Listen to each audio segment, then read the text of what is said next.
بسم الله الرحمن الرحيم.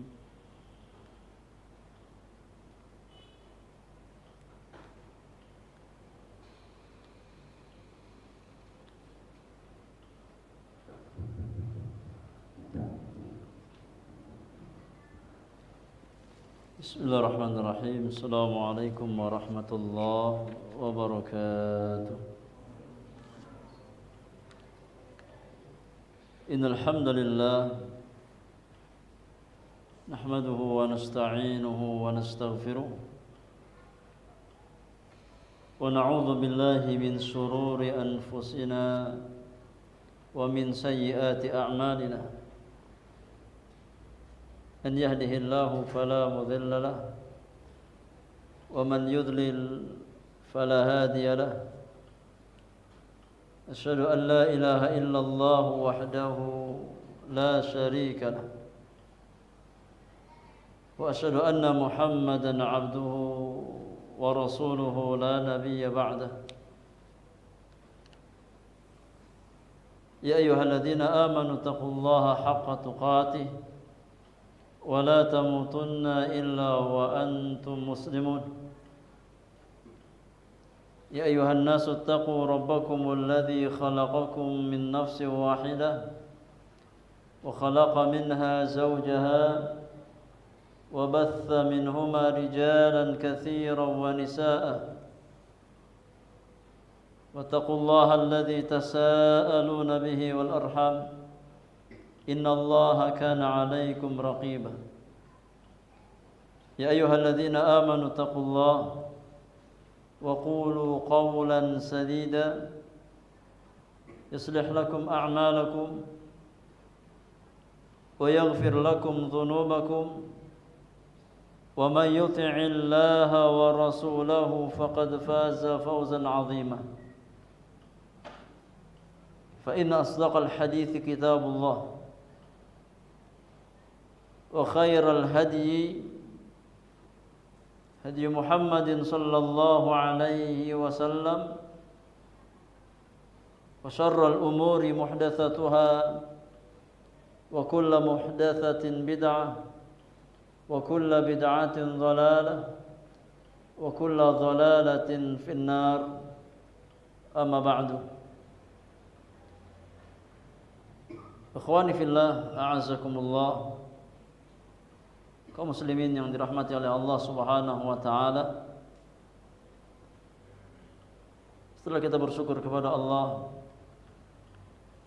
dan bersalawat atas Rasulnya yang mulia alaihi salatu wassalam, mari kita lanjutkan pelajaran kita di dalam mempelajari sirah Nabi kita yang mulia alaihi salatu wassalam,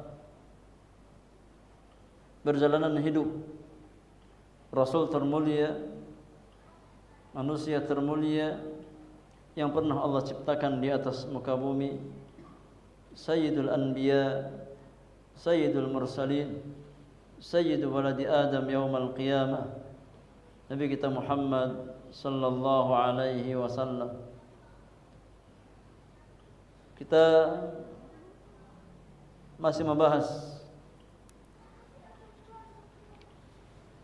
Al-Mabhath As-Sadis, pembahasan yang keenam, yaitu tentang peristiwa wafatnya ibunda Nabi, wafatnya Aminah. Kita sebutkan di pertemuan yang lalu bahwasanya Aminah wafat, meninggal dunia tatkala beliau dalam perjalanan pulang untuk kembali ke kota Makkah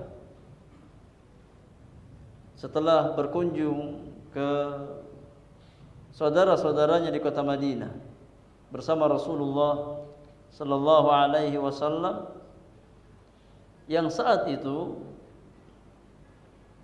Nabi di usia yang ke-6 tahun. Di usia beliau di usia 6 tahun dibawa oleh ibundanya untuk berkunjung ke akhwalnya, paman-pamannya dari jalur Aminah di kota Madinah. Maka tatkala beliau hendak kembali ke kota Makkah. Beliau meninggal di tengah perjalanan di sebuah daerah yang bernama Al-Abwa. Ya, ini daerah yang terletak di antara Makkah dan Madinah. Terletak di antara Makkah dan Madinah. Yang kurang lebih jaraknya dari kota Makkah sekitar 235 km dari kota Makkah. Karena sakit.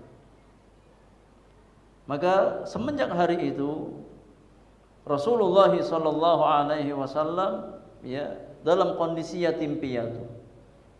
Dalam kondisi yatim piatu. Ini tidak memiliki ayah dan tidak memiliki ibu. Setelah sebelumnya ya beliau kehilangan sosok ayah. Tatkala Nabi dalam ya kandungan ibundanya, maka di tahun ke-6-nya dalam usia yang sangat-sangat yakni kecil, Nabi harus kehilangan ibundanya di usia yang ke-6. Dan tentu ada hikmah yang Allah inginkan di balik ya wafatnya ibunda Nabi di tahun yang ke-6 dari usia Rasulullah sallallahu alaihi wasallam. Kata penulis, ya kita ulang sedikit paragraf tentang yatimnya atau yatim piatunya Nabi. Hadzal yutmu fi hadhihi al-marrati yahmilu waqa'an shadidan ala hadzal tifl. Ini kematian ibundanya itu benar-benar yang memberikan kesedihan yang sangat mendalam kepada sosok anak kecil tersebut. Wa huwa fi sadisati min umrihi, ya, yakni di usia yang baru menginjak 6 tahun. Hinama yara masra'a ummihi wa laysa ma'ahu ahadun yusallihi aw 'ala al-aqal ya'khudhuhu ba'idan an hadzal mashhad min ammatin aw khalatin aw akhwat. Di mana ya di antara bentuk kesedihan yang sangat mendalam yang menimpa Rasulullah sallallahu alaihi wasallam tatkala beliau menyaksikan wafatnya ibunda beliau, tidak ada seorang pun yang bersama Nabi. Ya. Maka Nabi yang mulia ditimpa kesedihan yang sangat mendalam. Ya, tidak ada paman dari pihak ayah, tidak ada paman dari pihak ibu, ataupun saudara-saudara Nabi yang bisa menghibur Nabi atau membawa Nabi sallallahu alaihi wasallam ya meninggalkan ya di tempat kematian ibundanya tersebut. Fakana al-musabu 'amiqan yabqa atharuhu fi qalbihi. Ya, maka musibah yang menimpa Nabi itu begitu yang mengena hati Rasulullah sallallahu alaihi wasallam. Liyusbih sallallahu alaihi wasallam yaqulu linnas ana wa kafilul yatimi fil jannati hakadha wa qala bi usbu'aihi as-sababata wal wusta. Apa hikmahnya? Di antara hikmahnya ya agar nanti di kemudian hari Rasulullah sallallahu alaihi wasallam ya mampu mengucapkan dengan lisan beliau di tengah-tengah manusia bahwasanya aku dan orang yang menanggung kehidupan seorang anak yatim di surga itu posisinya seperti ini, sangat dekat. Ya, jarak antara diriku dengan orang yang menanggung anak yatim itu bagaikan jari tengah dan jari telunjuk. Ya, ini sangat dekat seseorang yang menanggung kehidupan seorang anak yatim. Bahwasanya seseorang yang menanggung kehidupan anak yatim itu dekat jaraknya dari Rasulullah sallallahu alaihi wasallam di surga Allah. Wa yaquluha laisa minal wahyi faqat.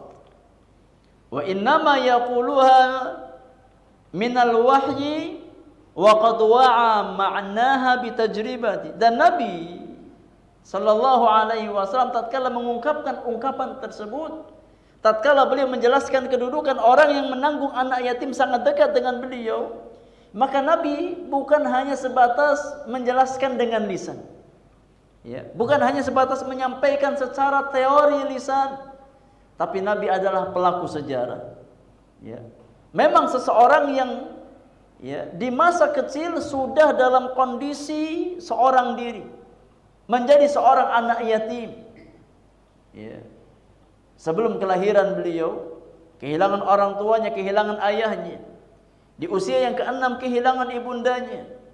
Maka Nabi SAW tahu persis bagaimana kesedihan seorang anak yatim.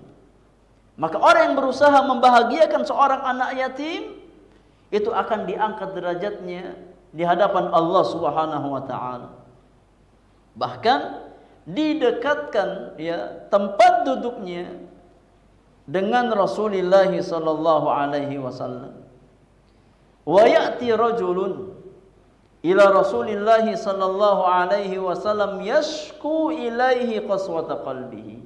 Pernah suatu hari datang seorang laki-laki menghadap Nabi dan dia mengeluhkan kerasnya hatinya. Jadi dia mengeluhkan kerasnya hati. Maka dia datang kepada Rasulullah sallallahu alaihi wasallam untuk meminta solusi bagaimana caranya untuk melembutkan hati yang keras. Karena syahwat, karena dosa dan maksiat kepada Allah Subhanahu wa taala. Fayaqulu lahu ar-rasul sallallahu alaihi wasallam, maka di antara solusi yang Nabi sallallahu alaihi wasallam berikan kepada laki-laki tersebut, kata Nabi yang mulia, imsah ra'sal yatim. Wahai fulan, tatkala engkau mengeluhkan kerasnya hatimu, cari anak yatim, kemudian usap kepalanya, sayangi anak yatim. Ya, ringankan beban hidupnya. Ya, sayangi dia, ringankan beban hidupnya. Itu diantara cara agar Allah Subhanahu wa taala melembutkan hati-hati kita. Ya, karena memang Allah sangat cinta kepada orang yang penyayang, secara khusus kepada anak-anak yatim, yang enggak memiliki orang tua.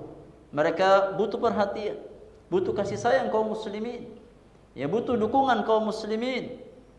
Rasulullah sallallahu alaihi wasallam bersabda, irhamu man fil ardi yarhamkum man fis sama. Sayangi, rahmati yang ada di bumi, niscaya zat yang ada di langit akan menyayangi kalian.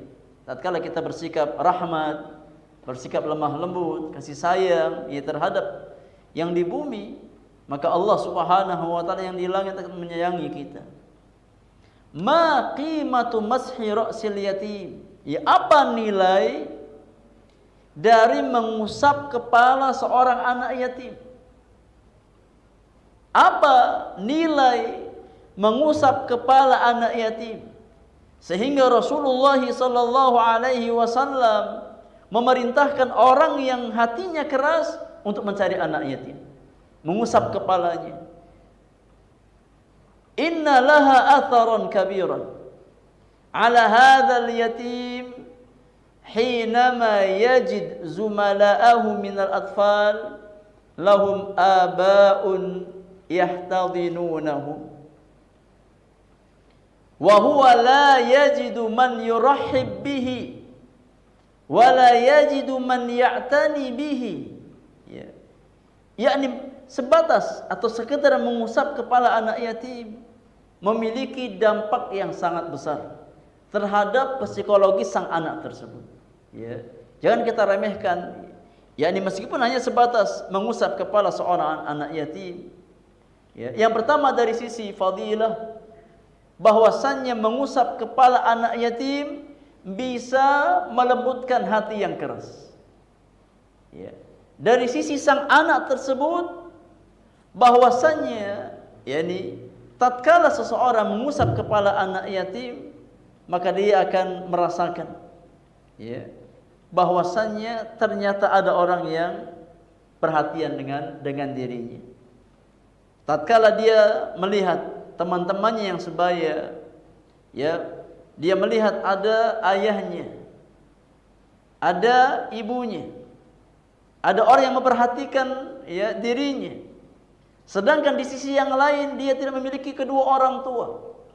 Enggak ada yang perhatian dengan dirinya.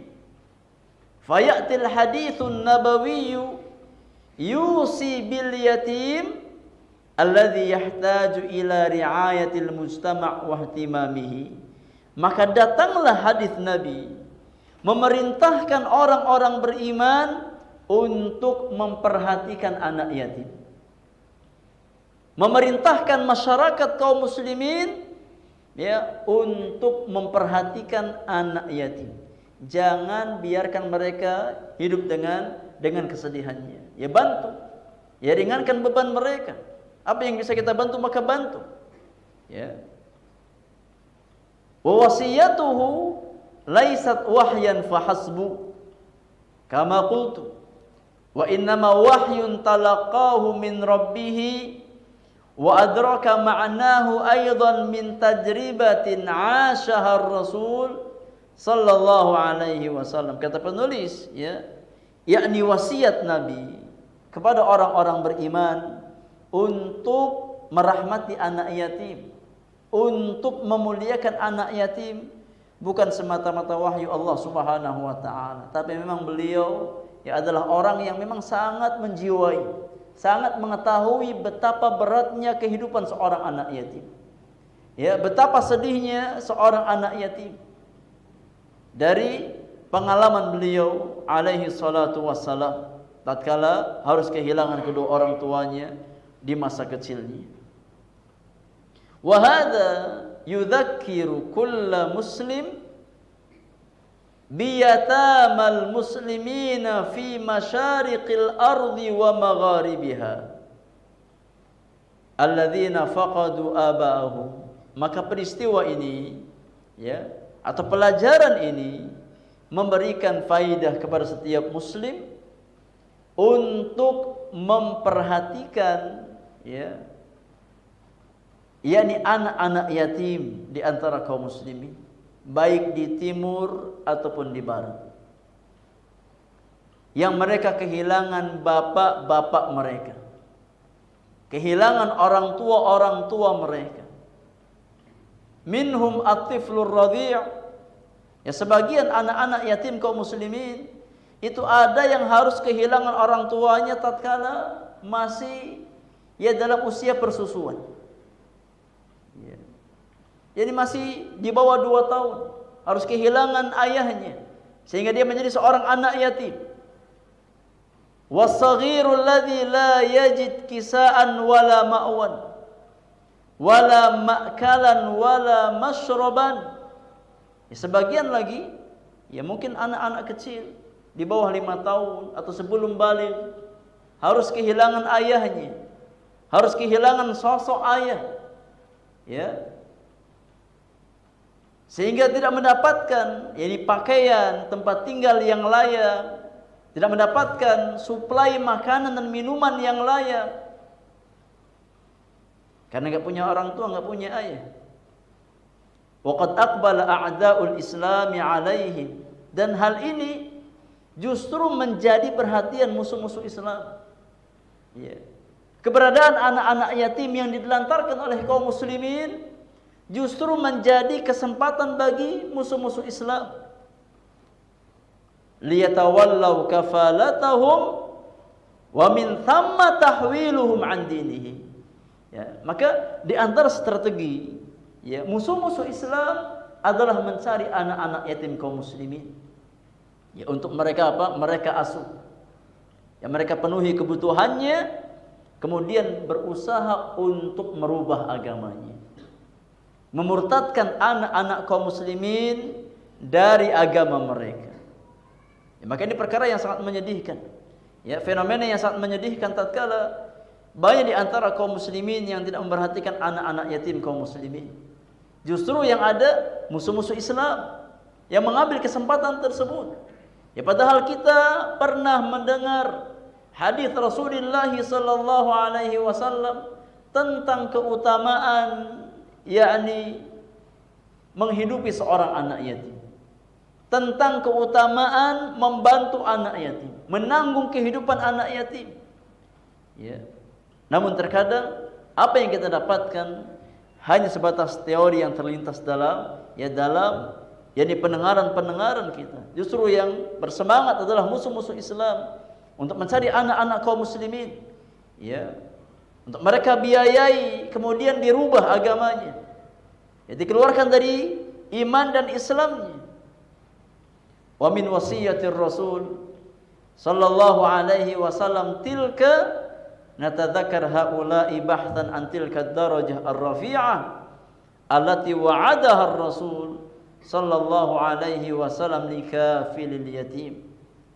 Maka dari wasiat Nabi di atas ya tentang keutamaan mengasuh anak yatim tersebut, ya kita berusaha ya untuk mencari derajat yang tinggi yang dijanjikan oleh Rasulullah sallallahu alaihi wasallam untuk kafilul yatim, untuk kafil anak yatim, untuk pengasuh anak yatim. Wa talaban li riqqatil qalbi min qaswatin nashku minha sabahan wa masaan. Dan kita mencari anak-anak yatim dalam rangka melembutkan hati-hati kita, yang mana kita mengeluh kerasnya hati ya di pagi dan sore hari. Ya kita mengeluh tentang yakni sulitnya kita menangis karena Allah Subhanahu wa taala, karena kerasnya hati-hati kita.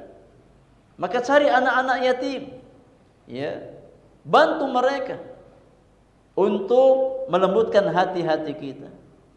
Wa adaan liwajibi himayati abna'il muslimin minal munassirin wa a'da'il ummatil islamiyah. Kita mencari anak-anak yatim, kita membantu anak-anak yatim sebagai bentuk menunaikan kewajiban seorang muslim, ya, untuk menjaga, melindungi anak-anak kaum muslimin dari munassirin,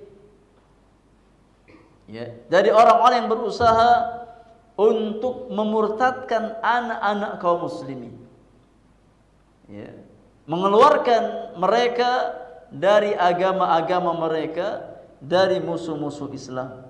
Ya, hendaknya kita melindungi kaum muslimin, melindungi anak-anak kaum muslimin, ya, karena seringkali ya, masalah-masalah perekonomian itu membuat sebagian kaum muslimin menjual agama mereka.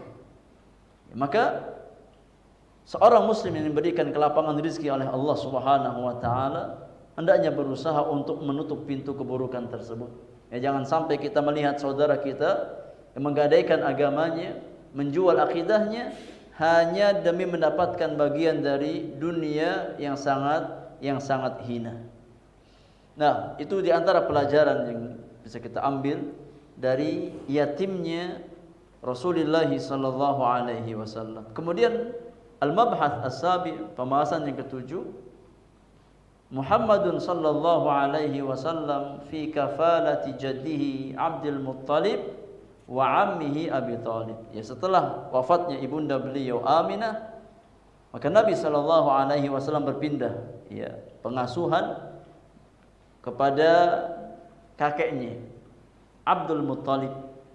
Ya, kemudian setelah Abdul Muttalib meninggal, maka berpindah pengasuhan beliau ya kepada pamannya Abu Thalib. Kata penulis, wa kana Rasulullah sallallahu alaihi wasallam inda jaddihi Abdul Muttalib ba'da wafati ummihi Aminah. Ya. Sepeninggal ya kematian ibunda beliau Aminah, maka berpindahlah kepengasuhan Nabi sallallahu alaihi wasallam kepada kakek beliau yang bernama Abdul Muttalib. Ya. Ayah dari Abdullah, bapaknya Nabi. Yariqu lahu riqqatan lam yariqaha ala ahadin min waladihi. Dan di antara keunikan Abdul Muttalib ini, bahwasanya Abdul Muttalib itu sangat cinta dan sangat menyayangi Nabi sallallahu alaihi wasallam, melebihi cinta dan kasih sayang beliau kepada anak-anaknya. Ini enggak ada sosok manusia yang lebih dicintai dan disayangi oleh Abdul Muttalib melebihi cinta dan sayangnya kepada Muhammad sallallahu alaihi wasallam, hatta kepada anak-anaknya, ya, atau cucu-cucu yang lain. Tidak pernah ada sosok manusia yang lebih dicintai oleh Abdul Muttalib melainkan sosok Muhammad sallallahu alaihi wasallam. Ya, lebih cinta daripada anak-anaknya. Wa kana yuqarribuhu minhu wa yudnihi. Abdul Muttalib ya sangat yakni berusaha untuk mendekatkan Muhammad kepada beliau. Ya. Sangat cintanya kepada Rasulullah sallallahu alaihi wasallam. Walaqad kana yudha' li 'Abdil Muttalib firashun fi dhillil Ka'bah. Wa yajlis banuhu hawla firashihi dzalika hatta yakhruja ilaihi. Ya. Di mana Abdul Muttalib ini di antara pembesar Quraisy yang memiliki kedudukan ya di hadapan orang-orang Arab, di hadapan orang-orang Quraisy. Maka beliau punya tempat khusus di sisi Ka'bah, ya di dekat Ka'bah, di mana dihamparkan permadani di dekat Ka'bah yang khusus menjadi tempat duduknya Abdul Muttalib. Ya. Wa yajlis banuhu hawla firashihi dzalika hatta yakhruja ilaihi. La yajlis alaihi ahadun min banihi ijlalan lahu. Ya, kemudian ya sebelum Abdul Muttalib keluar, maka semua anak-anaknya berkumpul di sekitar permadani tersebut menunggu kedatangan Abdul Muttalib, dan tidak ada yang berani duduk di atas permadani tersebut di antara anak-anaknya. Itu tempat khusus untuk Abdul Muttalib. Hatta anak-anaknya nggak berani duduk di situ. Ya. Tidak ada yang berani duduk di permadani tersebut, ya, karena itu khusus untuk ya bapak mereka, untuk Abdul Muttalib. Fakana Rasulullah sallallahu alaihi wasallam ya'ti wa huwa ghulamun fayajlisu ala hadzal firash. Maka suatu ketika Rasulullah sallallahu alaihi wasallam datang, ya, bermain di sekitar Ka'bah. Kemudian Nabi duduk di atas yakni tempat duduk tersebut yang dikhususkan untuk Abdul Muttalib, dan Nabi masih kecil, ya belum mengerti. Fayakhudhu a'mamuhu wa yamna'unahu. Maka tatkala Nabi duduk di atas permadani tersebut, langsung diambil oleh paman-pamannya, oleh anak-anak Abdul Muttalib. Ya, dilarang oleh mereka, jangan duduk di situ. Ya, itu tempat khusus untuk kakek kamu. Ya, kamu nggak boleh duduk di situ. Ya. Maka tatkala Nabi bermain di situ, ya langsung diambil oleh paman-paman beliau, kemudian dilarang untuk duduk di atas permadani tersebut. Fayaqulu Abdul Muttalib idza ra'a dzalika minhum da'u ibni fa inna lahu sya'nan. Ya. Maka tatkala Abdul Muttalib melihat Muhammad dilarang untuk duduk di atas tempat duduknya, beliau mengatakan, da'u ibni, biarkan anakku. Ya. Yakni jangan dilarang, biarkan Muhammad duduk di situ. Fa inna lahu sya'nan, karena dia memiliki kedudukan yang sangat tinggi di hatiku. Ya, jangan dilarang. Biarkan, kalau Muhammad pengen duduk di situ, biarkan, jangan dilarang. Ya. Padahal anak-anaknya gak ada yang berani duduk di situ. Tapi tatkala Nabi ingin duduk di situ dan dilarang oleh anak-anaknya, justru Abdul Muttalib membiarkan. Ya. Jangan dilarang, biarkan dia duduk di situ. Karena dia adalah orang yang sangat aku cintai. Thumma yujlisuhu ma'ahu ala firashihi wa yamsah dhahrahu biyadihi wa yasurruhu ma yarahu yasna'. Ya. Kemudian Abdul Muttalib ya, yakni mengajak Muhammad duduk di tempat duduk khusus beliau di atas permadaninya, ya, sambil yakni diusap punggungnya, ya, sebagai bentuk sayangnya seorang kakek kepada cucunya. Ya. Dan Abdul Muttalib sangat senang, sangat gembira dengan apa yang diperbuat oleh Rasulullah sallallahu alaihi wasallam. Ini sosok yang sangat dicintai oleh Abdul Muttalib. Walam tastamirra hadhihi ar-ri'ayah tawilan. Namun keberadaan Nabi bersama Abdul Muttalib tidak berjalan lama. Pengasuhan Nabi bersama Abdul Muttalib tidak berjalan lama, tidak berselang lama. Faqad halaka Abdul Muttalib ba'da sanataini min kafalatihi li Muhammadin sallallahu alaihi wasallam wa kana waqtuha umurur Rasul sallallahu alaihi wasallam 8 sanawati. Nabi bersama kakeknya, diasuh oleh kakeknya tidak berselang lama. Kenapa? Karena baru 2 tahun Nabi tinggal bersama kakeknya, Abdul Muttalib pun meninggal dunia. Yakni di usia Nabi yang menginjak 8 tahun. Tatkala Nabi berumur 8 tahun, maka kakeknya yang sangat cinta kepada Nabi diwafatkan oleh Allah Subhanahu wa taala, meninggal dunia. Wa kana Abu Talib huwa syaqiqu Abdullah bin Abdul Muttalib. Ummuha Fatimah bintu Amr bin A'id, wa li ajli dhalik awsa Abdul Muttalib 'inda wafatihi li Abi Talib bi kafalati Muhammadin sallallahu alaihi wasallam ba'da wafatihi. Dan Abu Talib itu merupakan yakni saudara kandung, saudara kandung dari Abdullah. Siapa Abdullah ini? Bapaknya Nabi.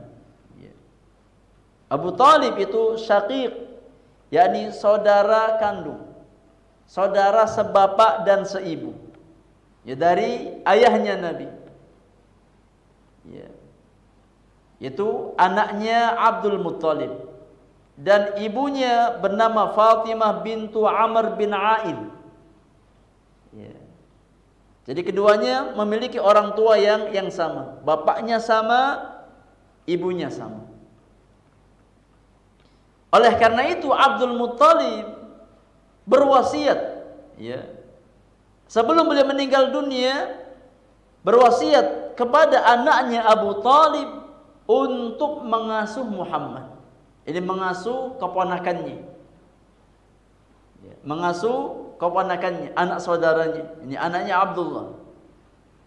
Tatkala aku meninggal dunia, maka hendaknya engkau mengambil alih Muhammad untuk engkau asuh, wahai Abu Talib. Itu wasiat Abdul Muttalib kepada anaknya Abu Talib. Waqad kana Abu Talib faqiran la mala lahu ma'a kathrati 'iyalihi. Dan sosok Abu Talib adalah sosok orang yang fakir, orang yang miskin. Enggak punya duit. Padahal keluarganya banyak. Keluarganya banyak, tanggungannya banyak. Tapi bukan orang yang berharta. Wa kana yuhibbur Rasul sallallahu alaihi wasallam hubban syadida. Namun sosok Abu Talib tidak jauh seperti kakeknya, seperti Abdul Muttalib. Sangat cinta dan sayang kepada Rasulullah sallallahu alaihi wasallam. Abu Talib sangat mencintai Nabi sallallahu alaihi wasallam, sampai-sampai apa? Sampai-sampai kana la yanamu illa 'inda. Tatkala tidur, tidur bersama Nabi sallallahu alaihi wasallam, padahal punya anak yang lain. Tapi saking cintanya Abu Talib kepada sosok Muhammad, sampai-sampai tatkala tidur, tidur bersama Rasulullah sallallahu alaihi wasallam. Wa idza kharaja ma'ahu. Tatkala beliau keluar, tatkala beliau safar, maka yang diajak Muhammad sallallahu alaihi wasallam. Saking cintanya Abu Talib kepada Rasulullah sallallahu alaihi wasallam.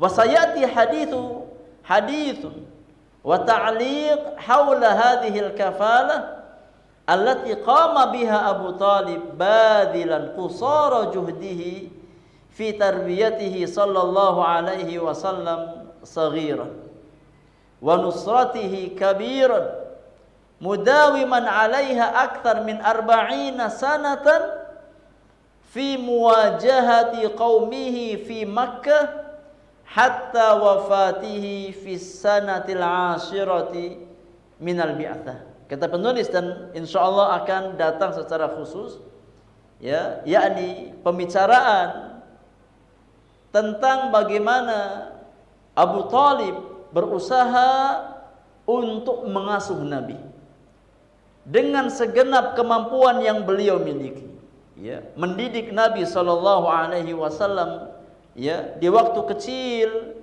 Kemudian tatkala Nabi sudah dewasa, ya, bagaimana Abu Talib membela Nabi ya dari gangguan orang-orang musyrikin Makkah. Ya. Dan hal ini berjalan ya kurang lebih sampai sekitar 40 tahun. Nabi bersama Abu Talib ya dijaga oleh beliau itu kurang lebih sampai sekitar 40 tahun. Hidup bersama pamannya Abu Talib. Ya, menghadapi gangguan kaumnya ya sampai wafatnya Abu Talib di tahun yang ke-10 dari masa kenabian Rasulullah sallallahu alaihi wasallam. Jadi Abu Talib ya pernah mengalami jadi masa-masa di mana keponakannya sudah diangkat sebagai seorang nabi dan rasul oleh Allah Subhanahu wa taala. Ya, sampai beliau wafat di tahun ke-10 dari kenabian Rasulullah sallallahu alaihi wasallam. Akan ada pembicaraan khusus tentang masalah itu. Ya, bagaimana pembelaan Abu Talib, bagaimana beliau berusaha menjaga ya Nabi dari gangguan orang-orang kufar, orang-orang musyrikin Makkah. Ya, sangat luar biasa perjuangan Abu Talib. Oleh karenanya beliau adalah sosok manusia yang diberikan syafaat khusus. Ya, mendapatkan syafaat khusus dari Nabi sallallahu alaihi wasallam ya. Karena beliau wafat di atas agama nenek moyangnya, tapi beliau adalah sosok manusia yang sangat ya cinta dan membela Nabi dengan pembelaan yang sangat luar biasa. Maka di antara ya yakni perkara yang Allah berikan, bahwasannya Allah memberikan izin kepada nabinya untuk memberikan syafaat khusus kepada pamannya Abu Talib. Kata penulis, wa dzalika 'inda al-hadits an wafati Abi Talib fil mabhath ats-tsalits min al-fasl ats-tsalits min hadzal kitab. Ini beliau akan berbicara secara khusus tentang ya perjuangan Abu Talib membesarkan Nabi, membela Nabi ya. Tatkala beliau berbicara tentang kematian Abu Talib di mabhath yang ketiga dari pasal yang ketiga dari kitab ini. Ya, wa hunaka yakunu hadithuna wa ta'liquna haula hadzal mawdu' insyaallah. Ya, insyaallah ya kita akan bahas tentang bagaimana perjuangan Abu Talib di dalam mendidik Nabi, membesarkan Nabi dan membela dakwah Nabi sallallahu alaihi wasallam, meskipun akhirnya beliau sendiri wafat di atas agama nenek moyang ya sebagai seorang yang musyrik yang berbuat kesyirikan kepada Allah Subhanahu wa taala. Tapi beliau di antara sosok manusia yang memiliki jasa yang sangat besar ya terhadap Rasulullah sallallahu alaihi wasallam ya, sampai-sampai beliau diberikan syafaat khusus ya yang tidak didapatkan oleh orang musyrik yang lainnya. Ya, beliau diberikan azab yang paling ringan di neraka, dipasangkan terompah sendal ya, pada kedua kakinya, kemudian otaknya mendidih karena sebab sendal tersebut. Itu azab neraka yang paling ringan. Ya, azab neraka yang paling ringan. Wallahu a'lam. Ini bisa kita bahas di kesempatan malam hari ini.